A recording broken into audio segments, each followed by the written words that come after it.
Hello, good morning students. After a long Diwali vacation, we are starting our new section. Today I am going to explain you a EVS lesson, that is lesson number 10, Hu Tu Tu. You will also enjoy this. Please listen to me carefully, okay? Here, chapter 10, Hu Tu Tu, Hu Tu Tu. Hu Tu Tu, Hu Tu Tu, Hu Tu Tu. Out, out, all the girls on one side shouted loudly. Hu Tu Tu, Hu Tu Tu, hold from here. Hold from the leg, the leg, the hold the leg. This is the, here is a team. ये game अपने kabaddi game के बारे में है. Kabaddi game कैसी होती है आप सबको पता ही होगा. IPL में कबड्डी आती है. Okay, you all know it. You too also enjoy it. It's a very exciting game. तो इसी गेम के बारे में इस लेसन में आपको एक्सप्लेन किया गया. So listen to this lesson very carefully. Now we'll go on the next page. Here I will start the lesson. Yeah, you can look at this picture. आपको पिक्चर देख के पता चल रहा होगा ना. एक लड़की है नीचे गिरी हुई और उसको तीन लड़कियां पकड़ के होल्ड करके रखा है उसने. And here you can see the centre line. Is it now? क्योंकि इस गेम में ऐसा होता है, इस टीम वाले दूसरी टीम में जाता है प्लेयर और वहां जाके किसी को टच करके, इफ ही इज टचिंग, ही और she is touching a player of the opposite team और वो सेंटर लाइन के बाहर आ जाती तो वो आउट हो जाता है. तो बस वैसे ही हो रहा है. ये टच करके निकल रही है पर इन यहाँ पे सब लोगों ने उसको पकड़ लिया है. And here she is trying to touch the centre line. तो बस यही ये कहानी. Here the game starts. What are these girls doing? They are shouting out out out. It is clear that they are playing a game. सब लोग बोल रहे हैं आउट आउट आउट. मतलब इसी से पता चल रहा है कि हमें ये लड़कियां कुछ गेम खेल रही है. ये लोग कुछ झगड़ा नहीं कर रही है. What are they? What do you call this game? Chedugudu, Hu Tu Tu, छू किट किट, हाडुडू और कबड्डी और समथिंग एल्स. मतलब अलग अलग स्टेट में अलग अलग जगह पे अपने तरीके से बुलाते होंगे इस नाम को, गेम को. When 6 girls surrounded Shamla and caught her, everyone thought that she was out. Somebody caught her legs and somebody her arms, while one girl caught her from the waist, but Shamla was not the one to give up. She dragged herself and managed to touch the line in the center. 6 लड़कियां होती है सामने, okay, opposite team में. और उन लोग surrounded का मतलब क्या, सब लोगों ने उसको घेर लिया था. घेर के किसी ने उसके हाथ पकड़े, किसी ने पैर पकड़े, किसी ने उसके यहाँ पे पकड़ा कमर पे. ऐसे करके सब लोगों ने खींचा. क्योंकि अगर वो सेंटर लाइन से बाहर चली गई तो मतलब वो जितने लोगों ने उसको पकड़ा है वो लोग सब आउट हो जाते. मतलब वो किसी को भी तरह से इनको पॉइंट लेना था, इसलिए उसको पकड़ के रखा था. But who was that girl? She was Shyamala. पर श्यामला हार मानने वालों में से नहीं थी. She was a very great and a brave girl. तो उसने बहुत कोशिश की और मतलब सेंटर लाइन को छूने के लिए. When Shamla touched the line, all the girls of the opposite team were holding her. मतलब जब श्यामला आउट हुई, मतलब जब उसने लाइन टच की तो सभी वो ऑपोजिट टीम वाले ने सबने उसको पकड़ा. मतलब जितने लोगों ने उसको टच किया होता वो सभी आउट होते हैं. Okay, if she touches the centre line. So all of them got out, but Rosie argued that Shamla had taken a breath in between. But कोई उसी ऑपोजिट टीम में से किसी लड़की ने बोला नहीं, उसने तो बीच में सांस ली थी. मतलब कबड्डी गेम में कैसे था, आपको ब्रीथलेस मतलब कंटिन्यूस आपको कबड्डी कबड्डी कबड्डी कबड्डी ऐसे बोलते ही रहना है, आपको बीच में रुकना नहीं है. ओके, ऐसा होता है. तो ये लोग क्या बोल रहे हैं, उसने तो सांस छोड़ दी थी इसलिए वो आउट हो गई है, हम सब लोग आउट हो गए. मतलब कोई ना कोई किसी न किसी तरह से अपने आप को बचाने के लिए ये लोग आर्ग्यू करे. आर्ग्यू का मतलब अपनी बात कह रहे, झगड़ा कर रहे, ऐसे होता है. But what happen? So the team was not out. Shyamala instead that this was not true. But Shyamala ने क्या बोला, ये सही नहीं है. अगर मैंने सांस छोड़ दी सबको, मुझे छोड़ लेना था. क्योंकि अगर हम लोग सांस छोड़ देते तो वो लोग कोई आउट नहीं होते. ओके, और उसने बोला अगर मैंने सांस ली थी तो आपने मुझे पकड़ के क्यों रखा था, छोड़ देना था ना. मैं ऑलरेडी आप लोग आउट नहीं थे तो फिर मुझे क्यों पकड़ के रखा. She said that if she had taken a breath, why did the girls keep holding her? उसने ऐसे ही बोला, अगर मैंने बीच में सांस ली है तो आप लोगों ने मुझे पकड़ के क्यों रखा था. Why? There was a big argument. Finally, Shamla won. ऐसे बड़ी चर्चा होते होते क्या हुआ, लास्ट में श्यामला की बात मानी गई और वो अपोजिट टीम वाले सब हार गए और श्यामला जीत गई. Now why when you play kabaddi, how many players do you have in a team? कितने प्लेयर्स होते हैं कबड्डी टीम में? 7 होते हैं. Okay, how many players go out when Shyamala touch the line? कितने प्लेयर्स आउट हुए? ऑल, मतलब सब लोगों ने पकड़ा था, सब लोग आउट थे। Do you have ways to resolve disputes in game? कोई आपको तरीका मतलब है? हाँ, रूल्स जो होते हैं वो हमें गेम में झगड़े करने से रोकता है, और एक हमारे कोच होते हैं, रेफरी होते हैं, वो हमें संभालते। जैसे स्कूल में टीचर्स आपको स्टूडेंट्स को पढ़ाते हैं, वैसे गेम में रेफरी जो पॉइंट्स देते हैं और कोच जो हमारे टीचर होते हैं वो लोग सॉल्व करते हैं प्रॉब्लम्स को। इस तरह से कोई डिस्प्यूट्स गेम्स में नहीं होती है। द गेम ऑफ कबड्डी, अब कबड्डी की गेम क्या है? So this is what a game of kabaddi is like, मतलब ये कबड्डी ऐसी होती है game. Pushing, pulling, screaming and shouting, dragging and falling on the ground, मतलब धक्का देना, खींचना कहीं पैर से या हाथ से, स्क्रीमिंग मतलब जोर जोर से चिल्लाना, मतलब वो बात करते हैं ना कबड्डी कबड्डी। स्क्रीमिंग, शाउटिंग मतलब चिल्लाना, हे पकड़ो उसको, पकड़ो ये आउट हो जाएगी। ड्रैगिंग, ड्रैगिंग का मतलब नीचे से घसीटना, एंड फॉलिंग मतलब गिरना ग्राउंड पे। मतलब ये गेम कैसी है, आपके हाथ पैर हर तरह से आपको मतलब ऑपोजिट टीम वाले आपको पकड़ के रोकते हैं ताकि वो आपको आउट करे और उनको पॉइंट्स मिले। तो ये गेम कैसी हुई? रफ एंड टफ हुई। समझ में आए?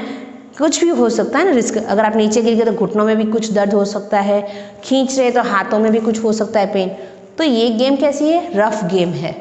जैसे आप बैडमिंटन है, टेबल टेनिस है, उसमें प्लेयर्स ही होते हैं, उसमें कोई खींचना घसीटना चिल्लाना ऐसा नहीं होता है, सिर्फ बॉल्स होते हैं, पॉइंट्स होते हैं, ये सब होता है। बट इसमें आप खींचते हो, गिरते हो, चिल्लाते हो, ये सब होता है। तो ये कैसी गेम है? It is a rough game, yet it has many rules, but इसमें बहुत सारे रूल्स है जो आपको फॉलो करने होते हैं। It is lots of fun and lots of exercise, मतलब इसमें मज़ा भी बहुत आता है और इतनी एक्सरसाइज भी हो जाती है अपनी बॉडी की। हमेशा कोई भी गेम आप खेलो, शायद सिर्फ आप क्यों ना दौड़ ही रहे हो, रनिंग ही कर रहे हो, बट एनी गेम का एक ही मकसद है, वो अपनी बॉडी को एक्सरसाइज करता है। एक्सरसाइज का मतलब क्या होता है? पूरी बॉडी को मतलब फिटनेस करता है, अपना ब्लड सर्कुलेशन अच्छे से होता है और अपने पसीना छूटता है। ये सब के कारण हमारी बॉडी अच्छी मेंटेन हो जाती है और अपनी बॉडी स्ट्रांग बनती है। एक्सरसाइज का मतलब कारण क्या होता है? अपनी बॉडी को फिट एंड स्ट्रांग बनाना। तो कोई भी गेम आप खेलो, it is for your physical fitness. Physically नहीं, मेंटली भी होती है, क्योंकि हमारा ध्यान लगा होता है सामने वाले को कैसे जीतना है, कैसे किसी को हराना है, कैसे सेंटर लाइन को मतलब पॉइंट्स कैसे घेरने हैं, किसको आउट करना है। तो आपका दिमाग भी काम, तो बोथ फिजिकल एंड मेंटल दोनों एक्सरसाइज होती है हमारी। Holding your breathe while running and continue saying kabaddi kabaddi and also trying to touch the players on the opposite team. So many things to do in kabaddi. You can do this as long as you can hold your breath. मतलब सामने वाले की team में भाग के जाना है और कबड्डी कबड्डी बोलते रहना है, किसी प्लेयर को छूना है, मतलब आप कोई किसी को नहीं छू सकते। यू हैव टू प्लान कौन सा मतलब कोई भी टीम में कोई न्यू भी हो सकता है, कोई वीक भी हो सकता है, तो किसको मैं छू सकता हूँ। कोई प्लेयर बहुत ही शातिर होता है, मतलब बहुत होशियार था, तो उसको छीने जाएंगे तो उसके लिए हमें देखना पड़ता है कैसे उसको पकड़े। मतलब कोई वीक भी हो ना, कोई ऐसा हो, तो उसको कैसे टच करके मैं आ जाऊँ, मैं जल्दी पॉइंट मिले। ओके, तो ये सब करने के लिए दिमाग भी लगाना पड़ता है। तो ये सब चीज़ें हमें कबड्डी खेलते समय ध्यान रखना पड़ता है। आप कितनी देर तक अपनी ब्रीथ को, मतलब उसके साथ साथ आपको यहाँ पे कबड्डी कबड्डी कबड्डी कबड्डी बोलते भी रहना है। अगर आपने बीच में रोक दिया तो यू आर आउट, और वहाँ किसी ने पकड़े तो आपकी वो पॉइंट्स नहीं, आप आउट हो जाते हो, उनको पॉइंट्स मिलता है अपोजिट टीम वाले को। सो ये सब चीज़ होता है। तो सांस रोकते हो तो वो भी एक एक्सरसाइज ही है। You need to use both your body and the mind in this game. मैंने जैसे बताया ना आपको दोनों माइंड भी यूज़ करना पड़ता है और बॉडी भी यूज़ करनी पड़ती है। You have to use your strength to pull or stop the player, मतलब आपको ताकत भी लगानी पड़ती है। Okay, at the same time you have to think about how to enter the other side, और उसके साथ साथ आप सामने वाली टीम में जा रहे हो, ओके, पॉइंट्स लेने जो भी हो, आपकी बारी आती तो आपको ये भी देखना पड़ता है मैं किस तरह से जाऊँ, किसको टच करना है, कैसे करना और कितनी जल्दी में आना है, और अपनी ब्रीथिंग भी होल्ड करनी है। You have to decide whom to touch quickly and come back, किसको छू टच करके जल्दी आना है और पॉइंट गेन करना है। If you caught then how do you reach the line in centre. अगर आपको सामने वाली टीम वाले लोगों ने पकड़ लिया तो फिर आपको कंटिन्यूसली कबड्डी तो रखनी ही है, बोलते रहना है, बट अगर आप जल्दी से सेंटर लाइन को टच कर लो तो वो सामने वाले जितने ने आपको पकड़ के रखा है वो सब आउट हो जाएंगे। तो ये सब ध्यान रखना पड़ता है। Next time when you play kabaddi, focus your attention on your legs, arms and eyes. अगर कभी कबड्डी खेल रहे हो तो देखना, ध्यान रखना, आपको आंखें, आपके हाथ पैर सबको आपको ध्यान रखना पड़ता है। You will notice that good coordination is required between eyes, legs and arms. तब आपको पता चलेगा जब खेलोगे तो आपको आंखों पे भी ध्यान रखना पड़ता है, कान और लेग्स सब तरह से आपको, और हाथों में कोई खींच सकता है, कोई टांगे खींच सकता है ना, तो हर तरह से आपको पता चलेगा। What does it mean to be out in games? Out कब होते हो? When you leave the central line, okay? In kabaddi. In some games it is very important touch the player. कुछ ऐसी भी गेम्स है, कौन सी ऐसी गेम है जिसमें आप टच करो तो मतलब वो उस टीम में अपोजिट प्लेयर आउट होते हैं। टच करने वाली तो खो खो है ना, खो खो करते हैं हम लोग, उसको किसी ना किसी तरह से टच करना पड़ता है। That and kabaddi. In kabaddi the entire team was out because Shamla has touched the line. What are the other games in which the central line is very important? Mostly सभी गेमों में सेंट्रल लाइन इंपॉर्टेंट ही होती है। Badminton, tennis ऐसी तो है ही, volleyball normally उनमें सेंट्रल लाइन का इंपॉर्टेंस होता है। Okay, then what are the games in which beside the player you have to touch some other things or colours? कुछ ऐसे भी गेम्स है, कुछ अलग कलर्स भी टच करने से आप आउट होते हो। तो ऐसी जो गेम्स हो तो बताओ।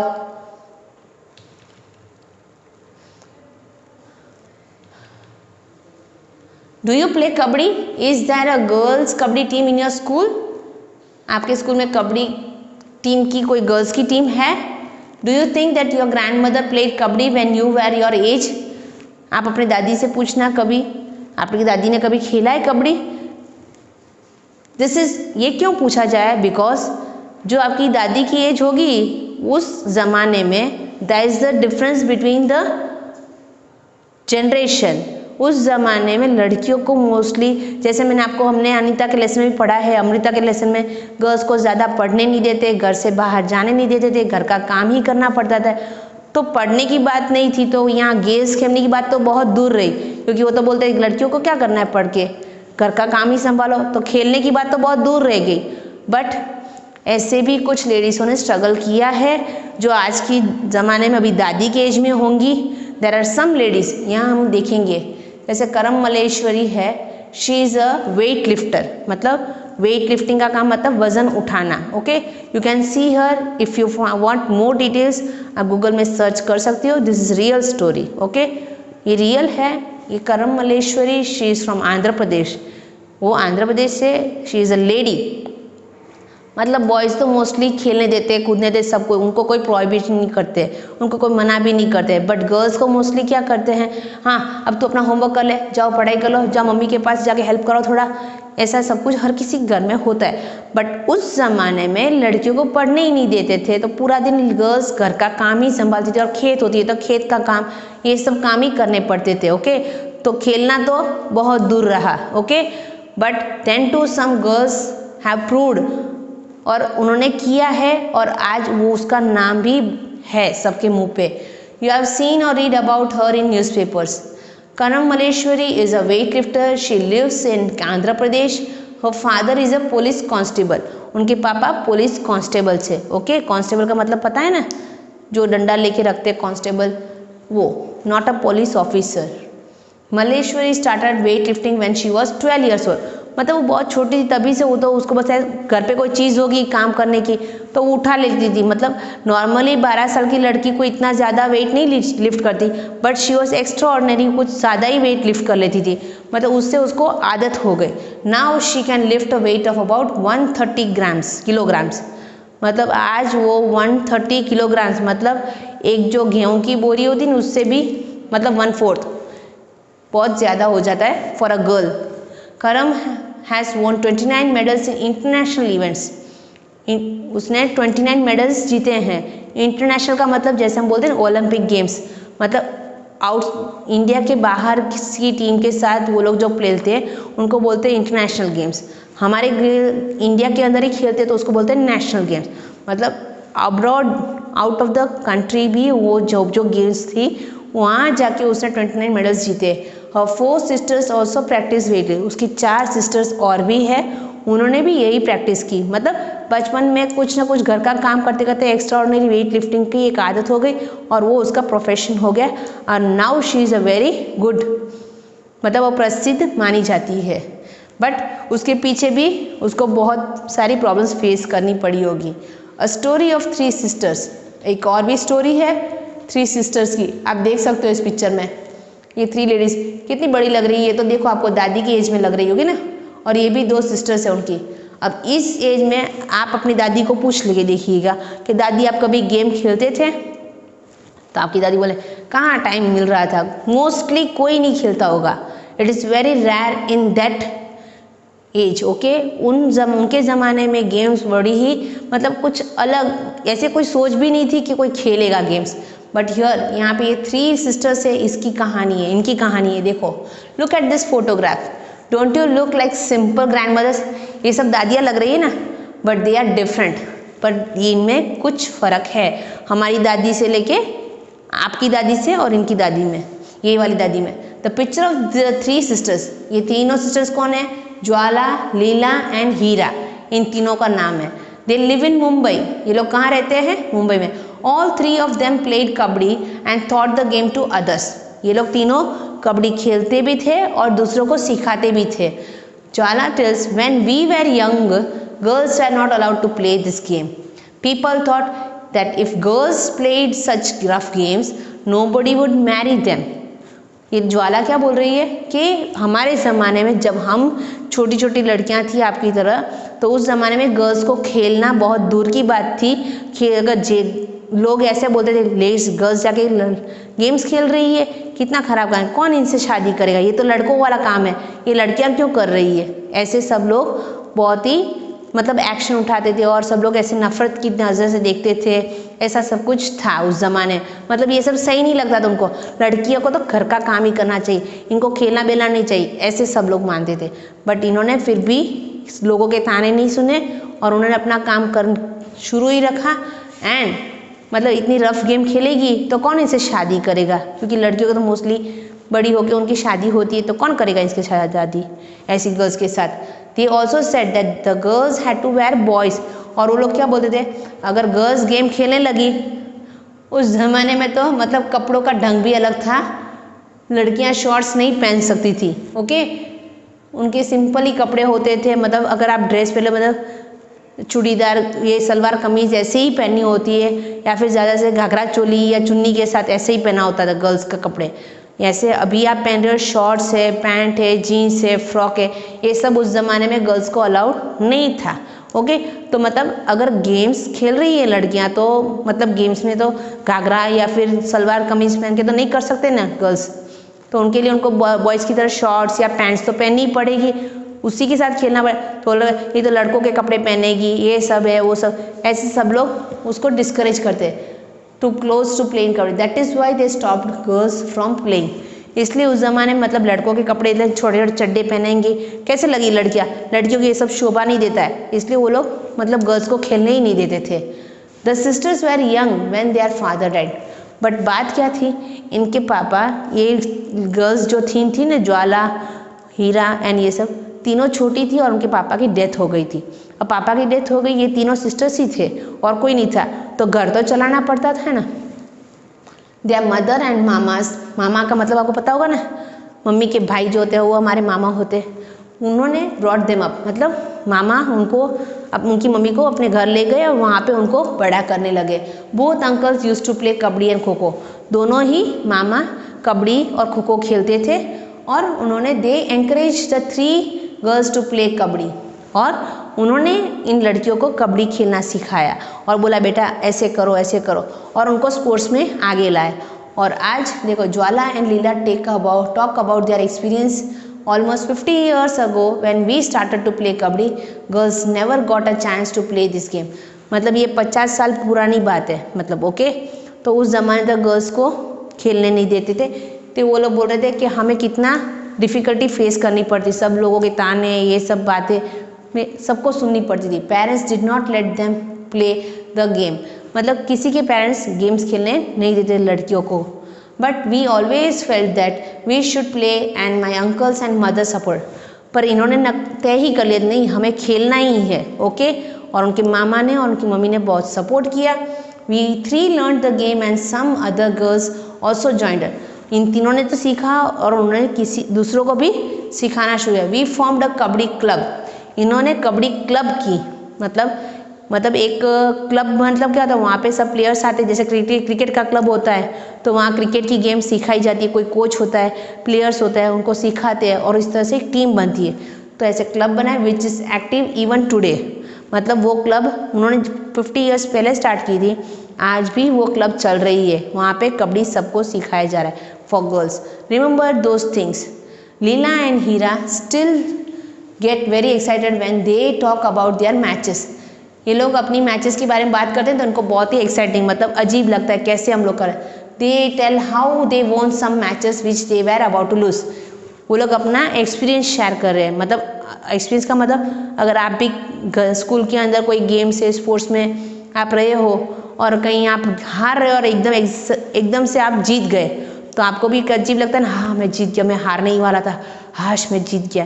तो ऐसे एक एक्सपीरियंस अपना अनुभव बनता है। तो ये लोग भी बहुत सारी मैचेस खेले तो उनमें कहीं कहीं हारने भी वाले थे, तो फिर बाद में वो लोग जीत भी गए। तो they were also telling their experience. This was possible because of their strong will. ये एक ही बात थी कि हम अपना जो डिसीजन होता है वो आप चेंज ना करो, चाहे कितने भी लोग बोले, लोग तो बोलने ही वाले, कुछ ना कुछ नया होगा तो कहीं ना कहीं किसी को स्टार्ट करना ही होता है। तो फर्स्ट टाइम कोई भी न्यू बात होती है तो वहाँ पे आर्ग्यूमेंट होती है, लोग नहीं मानते, फिर वो देखते हैं कि हम किसी लेवल पे पहुँच जाते हैं, कुछ बड़ा काम कर दे, तब जाके हमारा उतना ही हमारी तारीफ भी होती है। तो दैट इज, बट स्टार्टिंग में स्ट्रगल हर किसी को करना ही पड़ता है, but when is a new thing तो वहाँ लोग को ज़्यादा ही करना पड़ता है। तो यही थी बात। During those matches some very interesting things happen. कुछ मैचों में बहुत सारी अचीव थिंग हुई। Once they had to go to different town for a big match, किसी और टाउन में, मतलब किसी और शहर में, जैसे हम लोग पालमपुर है, पालमपुर से आपको दिल्ली तक जाना होगा, मैच के लिए जाना पड़ता है ना हम लोगों को नेशनल गेम खेलने के लिए, तो वैसे इनको भी जाना था। We went to see a movie from 3 to 6 o'clock। The match had to start 6:30 in the evening, और हुआ क्या था, मैच 6:30 बजे शाम को स्टार्ट होने वाली थी। तो we went to see a movie from 3 to 6 o'clock, और इन्होंने क्या सोचा, 6:30 बजे मैच है ना अपनी, तो एक काम कर, हम फ्री बैठे 3 to 6 पिक्चर क्यों ना चले जाए देखने के लिए। उस ज़माने में कोई हमारे पास मोबाइल फ़ोन नहीं था, घर पे टीवी थे तो उसमें कोई पिक्चर नहीं आते थे, वीकली वंस या ट्वाइस ही पिक्चर्स आते थे। तो हम लोगों को कोई नई फिल्म जो रिलीज़ होती है तो उसको देखने के लिए हमें थिएटर ही जाना पड़ता था। ओके, तो इन्होंने सोचा चलो क्यों ना मूवी चले जाए, बहुत अच्छी मूवी लगी है, 3 to 6 जाके देखे आ जाएंगे। तो ये लोग चले गए। We thought we would back in the time for the match, और हम लोगों ने सोचा मैच का टाइम हो जाएगा तब तक हम आ जाएंगे। बट हुआ क्या, as soon as the movie started we notice some noise and disturbance, और जैसे ही मूवी स्टार्ट हुई तो वहाँ पे कुछ ना कुछ हल्ला और शोर होने लगा। और it was created by our mama who was looking for us in the hall with the torch. हुआ क्या, वो सब हल्ला गुल्ला मचाने वाले कौन थे, उनके मामा थे, क्योंकि लड़कियों को उस ज़माने में सिनेमा तक देखने के लिए परमिशन नहीं थी और ये लोग सब चले गए थे। तो वहाँ उनके मामा आए, टॉर्च लेके उनको ढूंढने लगे, फिर उनको पकड़ा और ज़ोर से उनको डांटा। when he found us he gave us big scolding right there in the cinema hall।